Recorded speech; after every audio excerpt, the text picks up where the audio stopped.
Me ha abierto de par en par su casa con 7 puertas, sus volcanes y sus huertas, desde el Teide hasta Güímar. Su acento es brisa de mar, silbido de La Gomera. Su nombre redunda en piedra angular de una canción. La paz, su revolución. Comandante Pedro Guerra. Hola. Madre. Aquí es donde estamos grabando las sesiones. Ya, pero qué bonito. Hola. Hola a todos. Pedro Guerra y ¿Qué tal? su cruz y su crew. Qué bonito, ¿eh? Está lindo, ¿no? Precioso. Pues muchachos, esta será su casa durante un par de horas.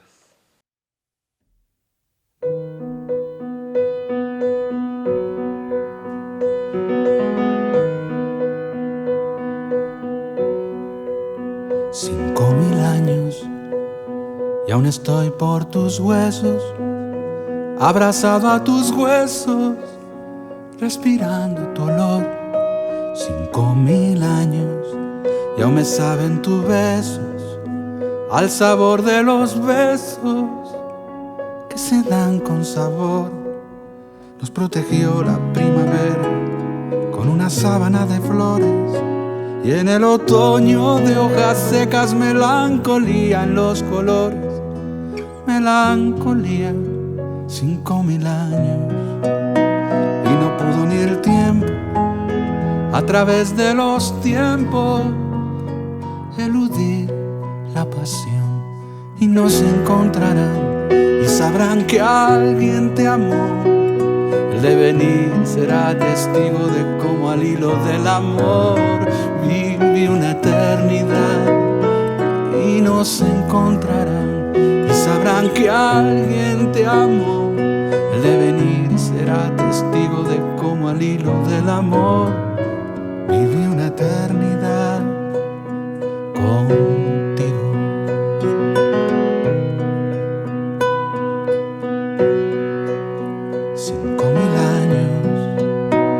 Conservo el recuerdo del feliz cautiverio de una luna de miel. 5,000 años y aún recibes mi cuerpo como un mundo desierto donde todo es hacer. Sobrevivimos al verano y a su mejilla más ardiente, y en el invierno nos guardamos bajo la sombra de la nieve, bajo la sombra. 5,000 años y aún me busco y me pierdo en el terco misterio del amor y su red, y nos encontrarán y sabrán que alguien te amó. El devenir será testigo de cómo al hilo del amor viví una eternidad, y nos encontrarán y sabrán que alguien te amó. El devenir será testigo de cómo al hilo del amor viví una eternidad contigo.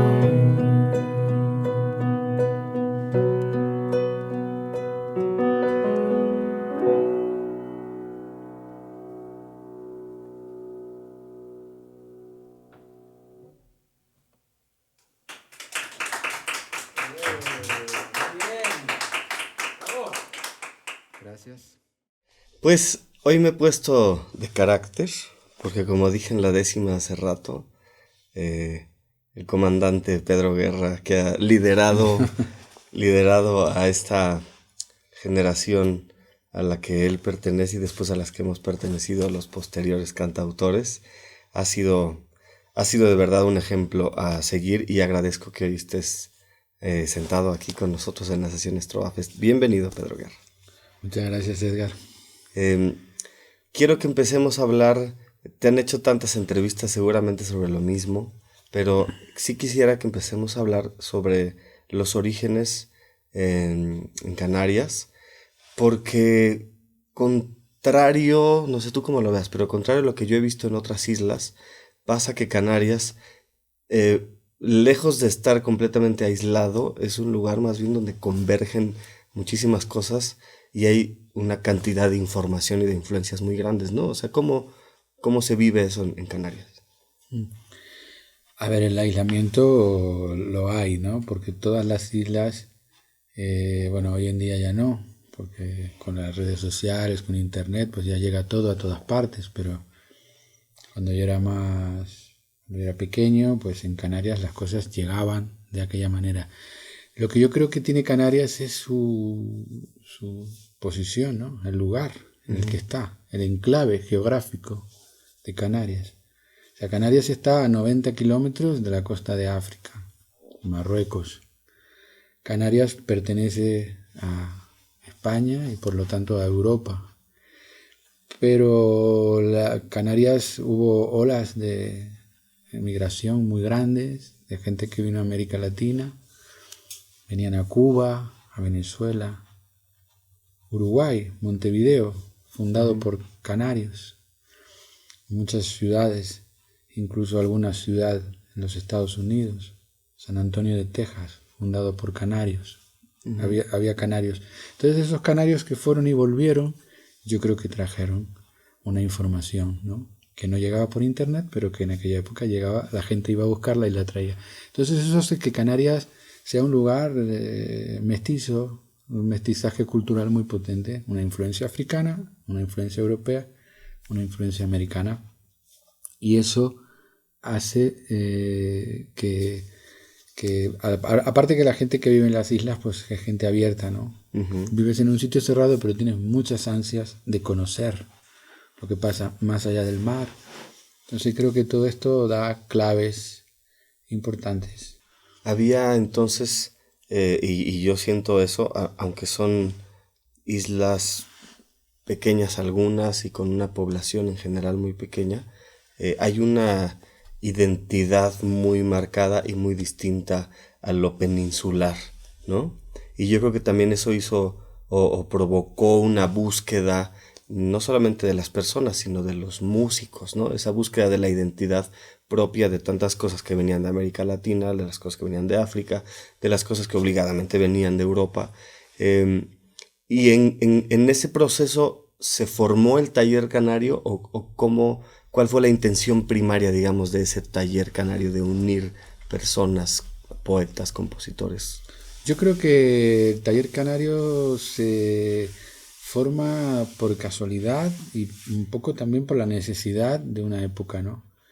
El taller canario, la particularidad que tiene frente a otros grupos, no sé, creo que no conozco ningún grupo que haya tenido esa particularidad. Es un grupo formado por 3 personas, Andrés Molina, Rogelio Botanz y yo. Y particularidad, 3 compositores, 3 cantantes. Cada uno compone sus canciones, cada uno canta su canción. En realidad se forma como un colectivo de cantautores, que finalmente acaba siendo un grupo musical, pero que sigue manteniendo a 3 cantantes, 3 compositores, 3 formas incluso de hacer canciones distintas, ¿no? Entonces, ¿por qué? Pues porque los 80 fueron unos años muy complicados para la canción de autor, para los cantautores en España. Veníamos del franquismo, el final del franquismo fue una época donde los cantautores tuvieron mucho peso, pero con la llegada de la democracia yo creo que la gente da un poco la espalda a eso, porque eso le recuerda a lo que ya pasó y lo que la gente no quiere volver a vivir. Entonces hay unos años 80 donde hay otro tipo de cosas, como la movida madrileña y otro tipo de historias musicales. Entonces un trovador o un cantautor solo con su guitarra era algo como que la gente... no. ¿Qué hicimos nosotros? Formar un grupo para apoyarnos, ¿no? Para que no fuera solo la guitarra, pues bueno, mientras tú tocas la guitarra, pues yo voy a coger el bajo y de repente Rogelio, que era el que tocaba la percusión, tocaba algo de percusión. Cuando Rogelio cantaba, yo cogía la guitarra y lo acompañaba. Y entonces eso que nace así como un taller de canción, se acaba convirtiendo en un grupo musical.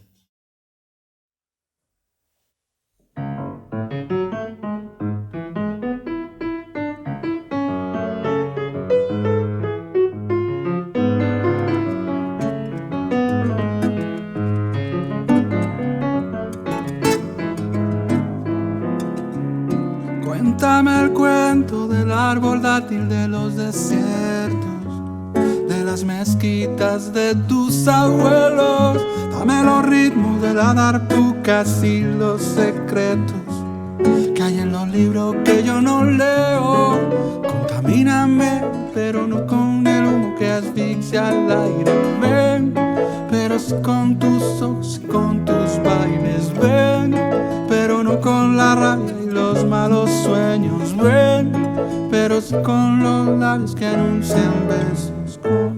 Contamíname, mézclate conmigo, que bajo mi rama tendrás abrigo. Contamíname, mézclate conmigo, que bajo mi rama tendrás abrigo. Cuéntame el cuento de las cadenas que te trajeron, de los tratados y los viajeros. Dame los ritmos de los tambores y los voceros, del barrio antiguo y del barrio nuevo.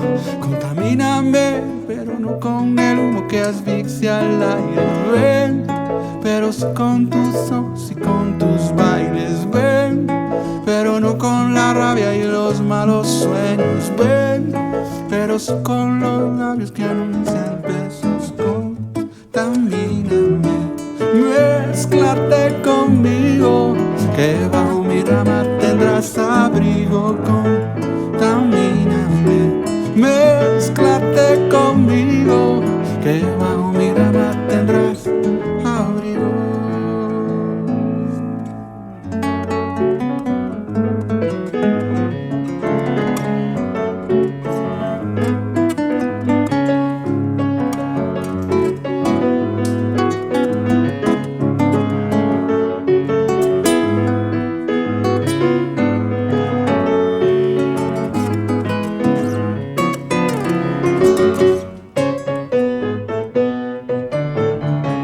Cuéntame el cuento de los que nunca se descubrieron, del río verde y de los boleros. Dame los ritmos de los buzukis, los ojos negros, la danza inquieta del hechicero. Contamíname, pero no con el humo que asfixia al aire. Ven, pero sí con tus ojos y con tus bailes. Ven, pero no con la rabia y los malos sueños. Ven, pero sí con los labios que anuncian besos. Contamíname, mézclate conmigo, que bajo mi rama tendrás abrigo. Contamíname, mézclate conmigo, que bajo mi rama tendrás abrigo. Contamíname, mézclate conmigo, que bajo mi rama tendrás abrigo.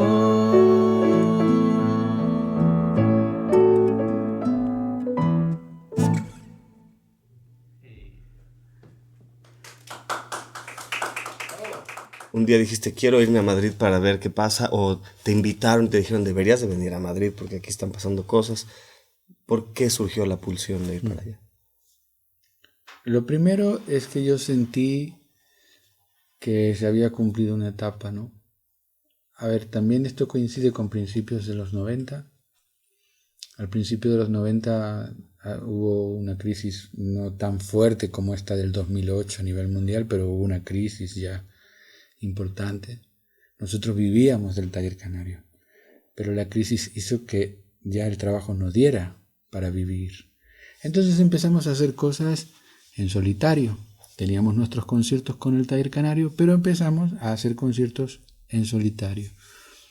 Y yo descubrí que de pronto me empezaba a sentir más a gusto en solitario y sentí que el taller canario había cumplido una etapa y que yo igual quería ahora iniciar una etapa solo.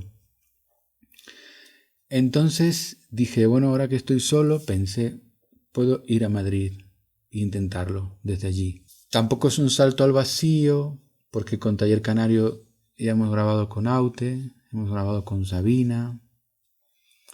Estando en Taller Canario, Ana Belén graba una canción de Andrés Molina y otra mía, que se llama Nadie Sabe. Yo tengo familia en Madrid, una hermana que vive en Madrid.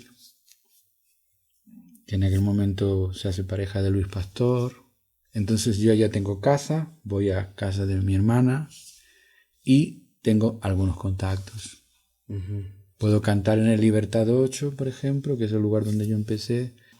Yo estoy tratando como de entender cómo fue esa llegada, porque Libertad 8 tiene, o sea, ya existía, digamos, varios años antes de la llegada de esta ola de cantautores que de pronto cogió una dimensión muy grande, ¿no? A nosotros, a la distancia, tanto temporal como espacial, nos parece que en esos 90s de pronto surgen cualquier cantidad de cantautores y o sea, no solamente surgen, se les da un foco, ¿no? Uh-huh. O sea, tú llegaste a un movimiento que estaba efervesciendo o como nosotros lo vimos, o por lo menos como yo lo veo, o tú llegaste y encendiste el cerillo y prendiste la mecha. ¿Cómo fue? Mira, Libertad existía como café. Luis Pastor pasa un día por ahí, por el café, y le propone, en aquel momento lo llevaban dos mujeres, dos actrices, les propone que él quiere que porque no abren el local para la música y que quiere ir a cantar ahí. Cuando yo llego a Madrid, Luis habla con las chicas de Libertad y les dice que por qué no me programan a mí. Y entonces ellas me dicen, bueno, te vamos a programar durante un mes, una vez en semana, los martes. Y si va bien, pues te vamos prorrogando, te vamos prorrogando, ¿no? Un mes más. Uh-huh. Yo no sé qué pasó, pero yo canté un martes, canté al martes siguiente, vino un poco más de gente al siguiente, y cuando se cumplió el mes, el Libertad ya funcionaba. También empezó a la vez Javier Álvarez. Uh-huh. Creo que Javier Álvarez y yo fuimos los que, junto con Luis Pastor, los que de alguna forma encendieron esa chispa porque entonces hubo como un boca a oreja y la gente empezó a venir.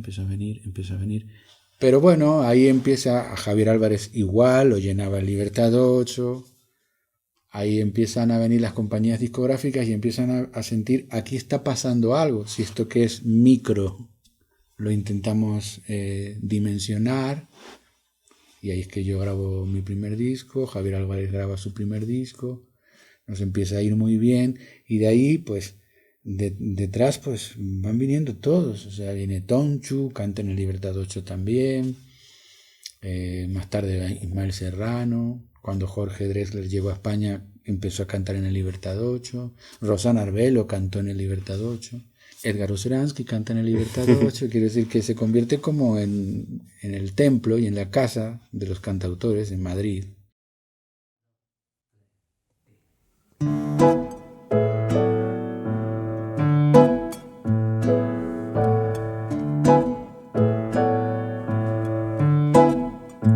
De niño bailaba canciones del moro. El baile venía de adentro y así se inventaba los modos. De niño soñaba olores profundos, la mezcla de espuma, colonia y sudor de unos pechos desnudos.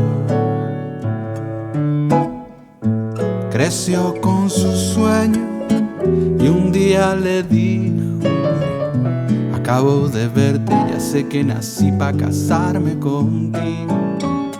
Matilde mi vida, Matilde mi estrella. Le dijo que si nos casamos Antoine y bailó para ella. Y abrázame fuerte, que no pueda respirar. Tengo miedo de que un día ya no quieras bailar conmigo nunca más.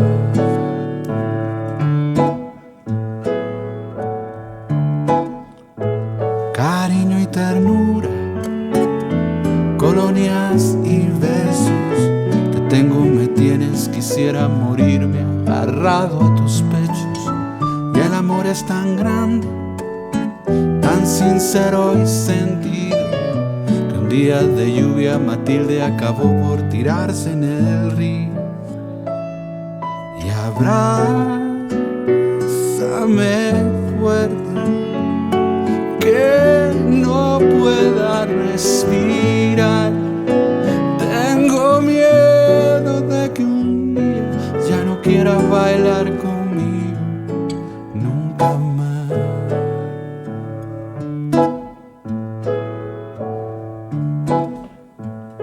Mejor buenos recuerdos que un pasado perdido. Por eso un buen día Matilde acabó por tirarse en el río. Lo que fue tan hermoso, que no caiga al olvido. Te estaré recordando por siempre, Matilde, que tú no te has ido. Y abrázame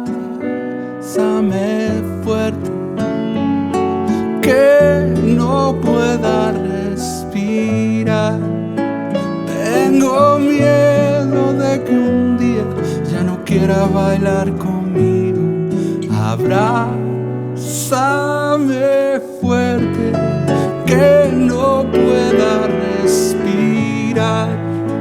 Tengo miedo de que un día ya no quiera bailar conmigo nunca más.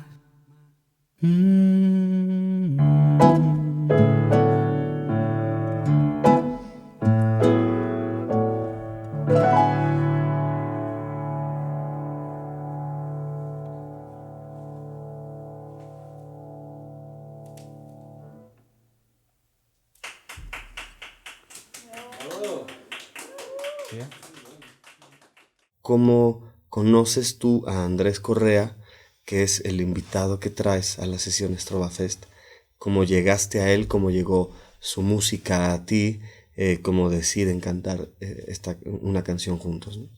Sí, creo que la conexión entre Andrés Correa y yo se da a través de Marwan. Andrés Correa es muy amigo de Marwan. Y Marwan un día me dijo, porque fíjate que a pesar de que Colombia es un país que visito mucho, pues yo no he trabajado. Es verdad que he trabajado sobre todo con artistas mexicanos, porque hemos trabajado tú y yo muchas veces. Trabajé con Julieta Venegas hace muchos años. Y entonces Marwan me dijo, tengo un amigo que se llama Andrés Correa, que le encantaría que grabaras con él una canción. Le dije, bueno, que me envíe la canción.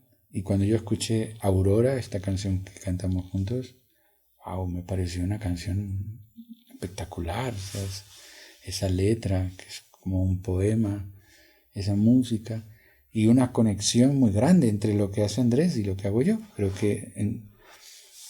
Y entonces ahí fue que... De hecho, dije sí, pero tardó mucho tiempo en concretarse eso, ¿no? Y al final pienso que hicimos la canción antes de conocernos personalmente. Hoy en día se da esto, ¿no? Claro. Con los WeTransfer y todo, contactas con el artista, pero no sé. Y ya cuando fui a Colombia nos conocimos, y aparte de su talento y de que me encanta la música que hace, creo que Andrés es un tipo a nivel personal muy cercano. Entonces, digamos que tardó. Bueno, este es el caso de Andrés. También he hecho cosas, la verdad, que con Marta Gómez, y las cosas que hemos hecho con Santiago Cruz. Ahora tengo muy buena relación con lo que yo pienso que son la gente más interesante que está haciendo cosas en Colombia, ¿no? Pues vamos a escuchar Aurora con Andrés Correa y con Pedro Guerra, por favor.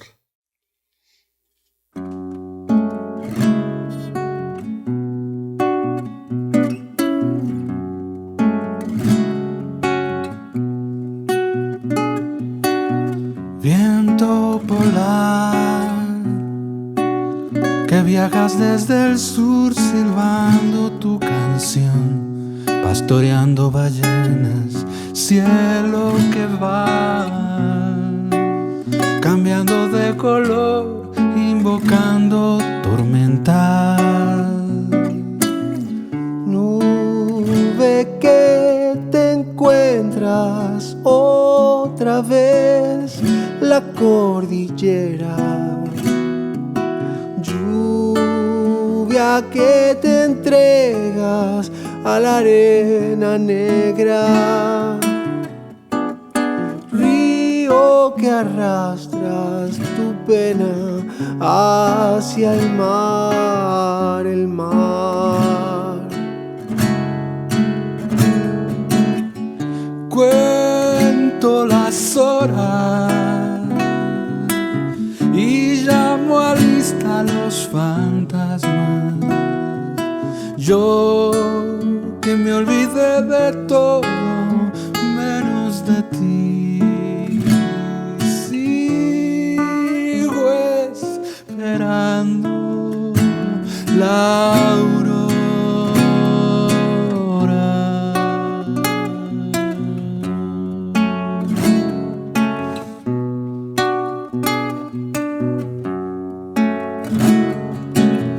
Noche que hoy te guardas para ti todas las estrellas. Luna de los Andes, ¿dónde te escondes? ¿Qué me traerá la marea desde el mar, el mar?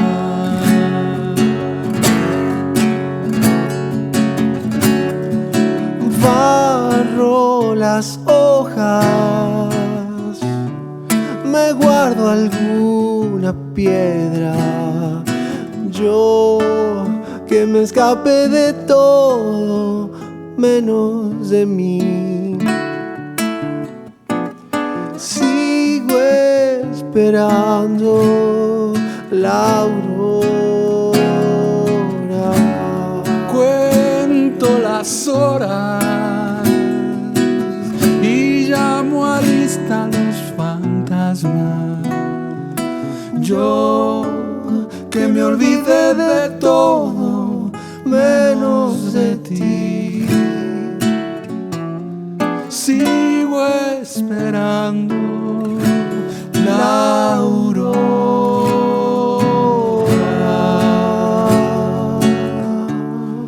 Sigo esperando la aurora.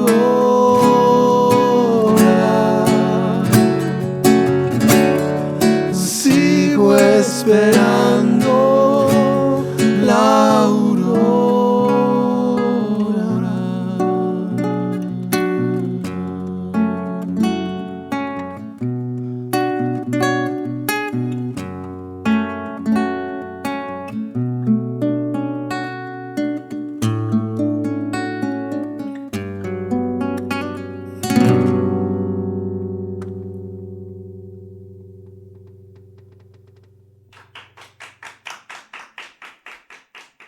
Gracias. Pues, Andrés Correa, ¿cómo estás? Bienvenido a México y bienvenido a la sesión Estrobafes. ¿Cómo estás? Edgar, pues muchas gracias. Yo estoy contento, pero también como anonadado con todo lo que estaba pasando acá. Fue más o menos la impresión que me dio cuando fui a Colombia con ustedes hace unos años. Teníamos ya algún tiempo sin vernos. Y va a ser muy difícil, digamos, como concretar la historia de Andrés Correa en una entrevista pequeña. Nos merecería un capítulo aparte que ojalá pronto podamos hacer. Pero quiero hablar de algunas cosas puntuales contigo. Escuchando esta canción de Aurora, con estos aires andinos. ¿Cuál es el origen y la primera influencia musical de Andrés Correa en Colombia? Bueno, pues mira que paradójicamente la influencia colombiana para nosotros era muy poca. Es decir, mis primeras canciones fueron Pedro Infante, la música de México, música cubana de los Matamoros. Luego llegó el rock argentino, la trova cubana. Y es una influencia como muy reciente de una identidad nacional que apenas se está construyendo. Y que creo que los cantautores también estamos tratando de aportar nuestro granito de arena para que se construya, ¿no? Y esa es como cuando me enfrento como a la montaña, ¿no? A esos ritmos andinos. ¿Cómo los cantautores colombianos de esta generación a la que tú perteneces han ido absorbiendo y creando esta nueva identidad? ¿Cuáles han sido sus herramientas? Claro, bueno, pues primero hace 20 años digamos que hubo como un choque, ¿no? Y era como que Colombia se definió Caribe. Hace 20 años se grababa La Tierra del Olvido de Carlos Vives y El Dorado de los Aterciopelados, que fue como ahí empezó todo el boom. Claro. Pero a la vez nos definimos de un día para otro, pasamos a ser un país caribe. Yo vivo en la montaña, hace tanto frío como en Querétaro o más, entonces yo no me puedo considerar pues como caribeño, y un poco hubo como una reacción contra ese Caribe que nos querían imponer. Y luego con los años una reconciliación, puede que yo no pueda hacer vallenato, pero es hermoso el sonido de ese acordeón que tenemos, del Pacífico. Esta canción que yo canté ahorita tenía unos elementos de Pacífico con los llanos, y además es que somos tantos países que es como asumirnos. Me asumo de la costa, me asumo andino, me asumo llanero y por ende venezolano, me asumo del Pacífico y por ende negro, aunque sea blanco, y me asumo también andino. Porque para nosotros lo andino era Bolivia y Perú, y un poco no nos sentíamos andinos, había esa paradoja. Platícanos de cómo surge la idea del FICIP y en qué momento se encuentra ahorita, cuáles son sus recursos, cómo están funcionando en este momento, porque sé que funcionan distinto a hace, no sé si 6, 7 años que yo fui, ¿no?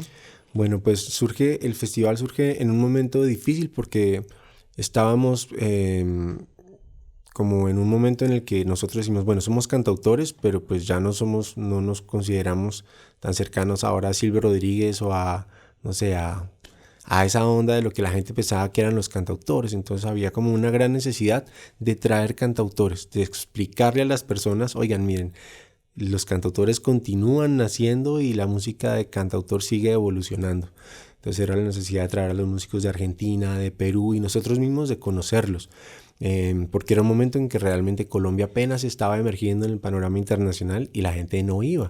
Mucha gente incluso me preguntaba si se podía ir, si era seguro, si les iba a pasar algo.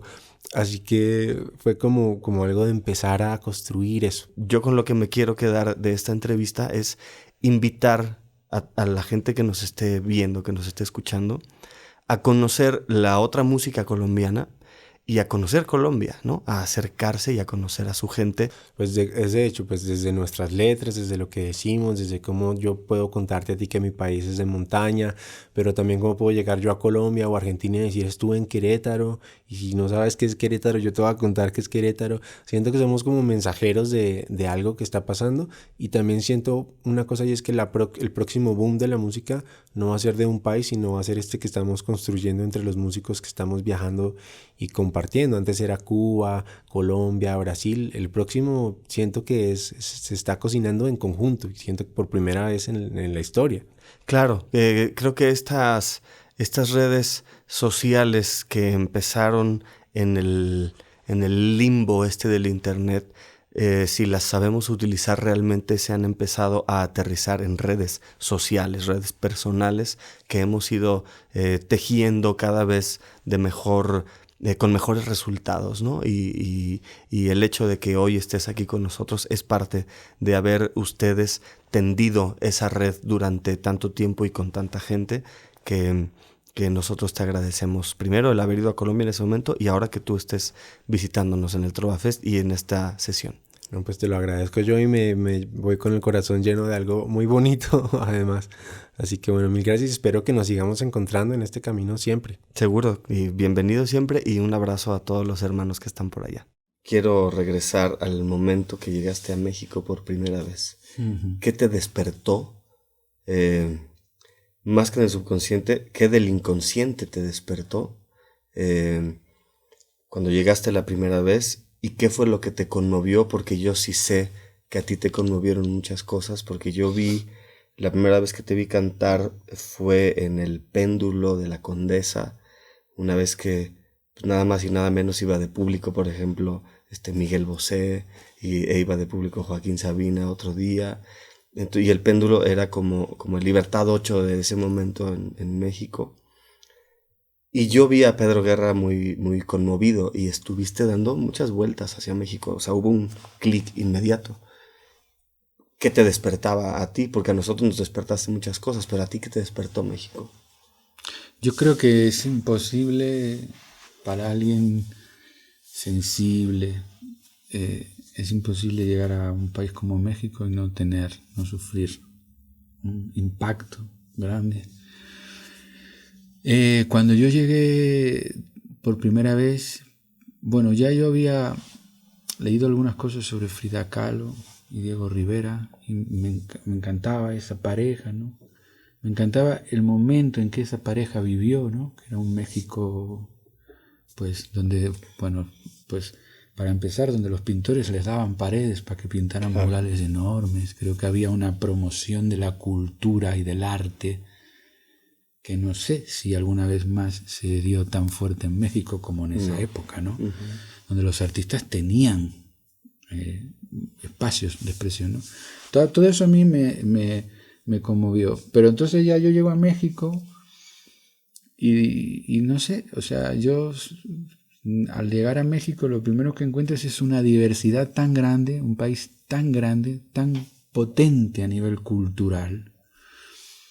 Cuando digo cultura, abarco desde la gastronomía hasta el arte, todo, ¿no?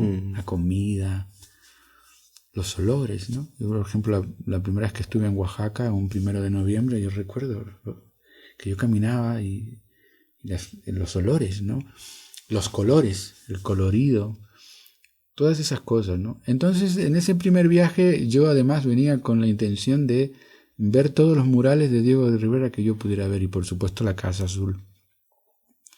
Entonces, una cosa va llevando a la otra. Recorro todo el DF buscando murales de Diego Rivera, conozco a los otros muralistas, tengo la posibilidad de ir a Oaxaca, paso un 1 de noviembre allí, surge el disco Ofrenda y todo lo que trajo. Le puse música a unos versos del subcomandante Marcos y de repente yo me doy cuenta que no sé muy bien cómo, después de los años, México es el país que más canciones me ha inspirado, después de las Islas Canarias, por ejemplo, o de Mi Realidad. Pero de todos los países que no son mi entorno habitual, es que después hice la canción de la mariposa monarca, escribí incluso una canción a las maquiladoras de Juárez. No sé, y de hecho en esta gira tengo al principio un momento solo donde estoy solo con mi guitarra y hago mi recorrido personal por mi relación con este país, ¿no? ¿Por qué se dio? No lo sé, pero me impactó desde un primer momento y fue muy inspirador para mí. A Frida le duelen los huesos y mirándose al espejo pinta todo su dolor. A Frida le duele la vida y aprendiendo de su herida llena todo de color. Diego, mi Diego, Diego, mi amor, porque pienso que eres mío, si eres solo tuyo y Diego, si eres solo tuyo y Diego. Frida miró al elefante y empezó a desdibujarse, pero nada le importó. Diego miró a la paloma y la amó entre tantas cosas, entre el lienzo y la pasión. Diego, mi niño, Diego pintor, porque pienso que eres mío, si eres solo tuyo y Diego, si eres solo tuyo y Diego.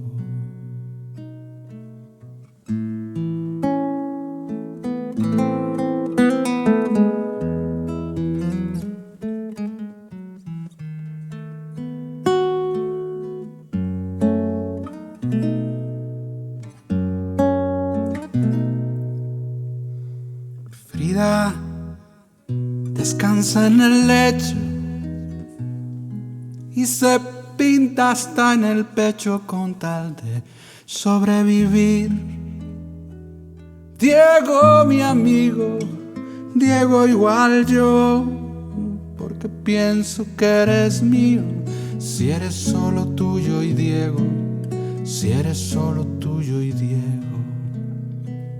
Diego, mi Diego, Diego, mi amor, porque pienso que eres mío, si eres solo tuyo y Diego, si eres solo tuyo y Diego.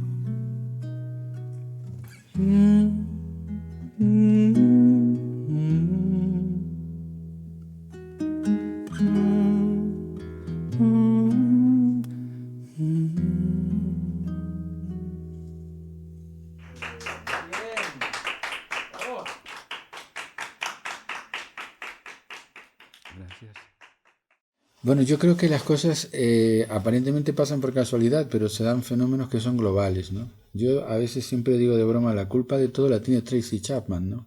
Porque así como veníamos de unos 80 de bandas, de rock, de pop, cuando uno ve en aquellos conciertos de Amnistía Internacional a Tracy Chapman que sale sola con su guitarra en un estadio con 80.000 personas y canta Talking About the Revolution, aquello para mí, ¿no? Y creo que para mucha gente era como un fenómeno. ¿Cómo es posible una mujer sola con su guitarra en un estadio donde acaba de cantar Sting, acaba de cantar Peter Gabriel, y ella está solita ahí con su guitarra, ¿no? Creo que, y después además vinieron los unplugged, ¿no? Porque de repente empieza a haber conciertos unplugged, todos los artistas graban unplugged, es decir, que hay de pronto un fenómeno mundial de la vuelta a lo acústico. Creo que eso nos beneficia, por eso nosotros vamos a Libertad 8 y la gente vuelve a ver a alguien con su guitarra y esto no les resulta, que es una cosa extraña. Entonces creo que se da como unas condiciones a nivel global que permiten la reaparición de este fenómeno, ¿no? Ahora es verdad que en los años ya 2000 que estamos, pues de repente aparece este fenómeno de la poesía. La gente... Yo he trabajado con poetas muy grandes como Ángel González. Cuando Ángel González vivía, vendía 4.000 libros. Y de repente, pues, ahora aparece Diego, Marwan.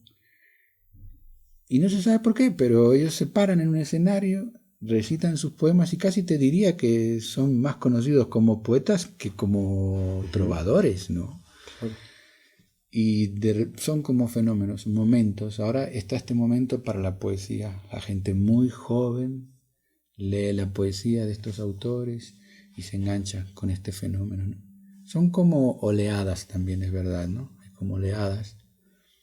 Hablando de eso, tú acabas de publicar un libro precisamente que se llama Hurgando en la caja negra, ¿no? Que yo todavía no tengo, pero desde el título ya me habló claramente, ¿no? De qué es eso. O sea, por supuesto que había muchos textos, seguro, que Pedro Guerra tenía que no eran canciones, o que tal vez iniciaron siendo canciones, pero que no iban por ese lado, cosas que a una persona se le ocurren, y que de pronto lo que uno tiene que hacer es casi, oye Pedro, ¿por qué no quieres escribir un libro? Sí, déjame, voy a buscar en los recuerdos, ¿no? Porque seguro hay, o sea, había mucho material ahí. Fue así más o menos como surgió la idea de Hurgando en la casa. Sí, fue parecido. Lo cierto es que yo escribí poesía antes que escribir canciones. Cuando yo tenía 13 o 14 años escribía poemas. Y después puse música a mis poemas y nacieron mis primeras canciones, ¿no? Al final me he dedicado al mundo de la canción. Siempre estaba en mente, algún día escribiré un libro de poemas. También es verdad que cuando traté a Ángel González, le mostré algunos poemas que tenía escritos de Ángel González, lo cual se lo agradezco. En un impulso de sinceridad me dijo, Pedro, esto hay que trabajarlo más. Y yo se lo agradecí, porque en realidad a mí me parecía que esos poemas estaban bien, pero igual no estaban tan bien. Creo que lo que retrasó tanto la llegada de mi primer poemario es que yo siento que como compositor de canciones yo tengo mi voz propia. Como poeta yo no tenía mi voz propia, mi espacio, mi manera de expresión, ¿no? Entonces sí es verdad que cuando Diego, desde lo que era Frida Ediciones, ahora Mueve tu Lengua, me proponen escribir mi primer libro, yo sí que recurro a todas esas cosas que ya tengo escritas. pero necesito darles un carácter y sentir que yo tengo un espacio y una forma de escribir la poesía. Porque yo separo las canciones de la poesía. Y yo cuando escribo una canción hay una actitud y quiero contar las cosas de una manera, y cuando escribo un poema hay otra actitud, cuento otras cosas y las cuento de otra manera, ¿no? Y entonces encontré eso, efectivamente con todas esas ideas que tenía a lo largo de los años, construí un poemario y definí una forma de expresión. Finalmente creo que guardo la canción para mis impulsos más expansivos, para alguien que se abre más hacia el exterior, y guardo la poesía para alguien que se cierra más hacia el interior. Quiero primero que nada agradecerte que hayas aceptado la invitación acá, que hayas aceptado desde la primera vez la invitación al Trova Fest, porque si bien es cierto que ahora que estamos cumpliendo el 4º año, ya ha, digamos, caminado a unos pasos que no lo teníamos todavía contemplado. Es cierto que la primera vez que se hizo el festival no sabíamos qué iba a suceder, y mucho gracias a que ciertos artistas aceptaron venir a algo que era completamente desconocido, inexplorado, los demás dijeron va, y he de decirte que gracias sobre todo a que Pablo Milanés y a que Pedro Guerra dijeron que sí, que fueron como de las primeras personas a las que yo les planteé de esto. También hubo gente después que, no, pues si van a estar ellos, ya, claro, yo también, ¿no? Así que te agradezco muchísimo la generosidad de haber venido esa primera vez, de habernos llevado a esa gira por Canarias que yo atesoro tanto y que la he pasado tan bien, y que nos permitas también compartir el escenario de estas sesiones y de hablar con el público que nos escucha. Muchas gracias, Pedro. Muchas gracias a vosotros, Edgar, porque tengo que decir que yo acepté aquella vez, encantado, pero también tengo que decir que venir al Trova Fest la primera vez a mí me permitió regresar a México. Sí, es verdad que hice un buen trabajo en México, pero de pronto no venía a México desde el año 2003, o sea que había habido una balsa de 11 años, que son muchísimos años. El Trova Fest me permitió regresar a México e iniciar una nueva relación, retomar una relación con México que se ha prolongado hasta el día de hoy y que yo creo que tiene una carrera de futuro muy larga, ¿no? O sea que muchas gracias. Eso lo tenemos clarísimo, y pues sabes que tu casa está entre estas paredes. Bienvenido siempre, Pedro. Muchas gracias. Gracias. Nos vemos la próxima.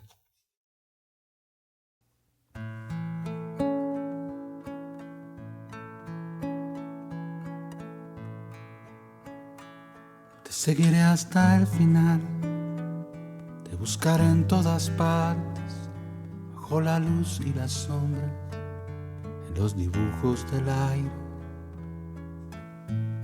Te seguiré hasta el final, te pediré de rodillas que te desnudes, amor, te mostraré mis heridas.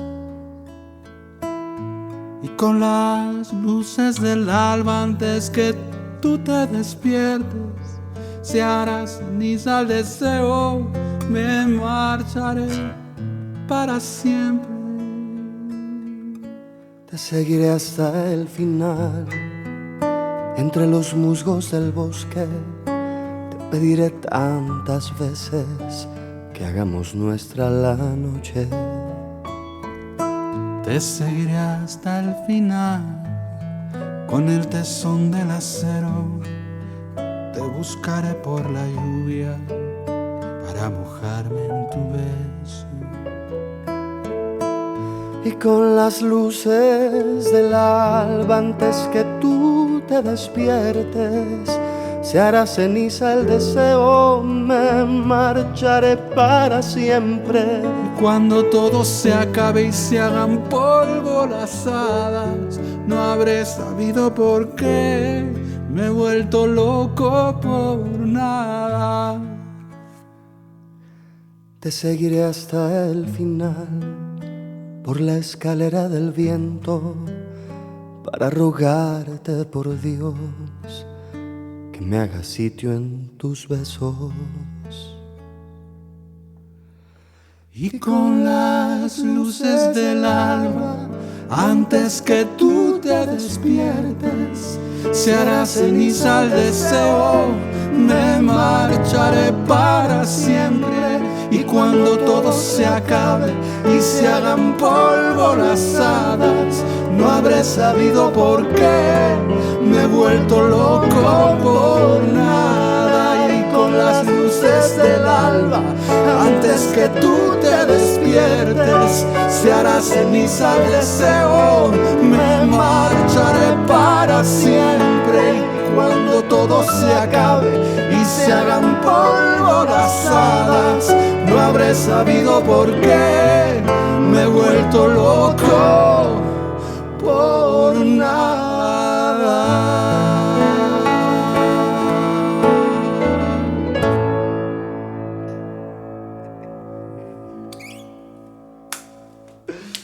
Qué bien, qué bonito.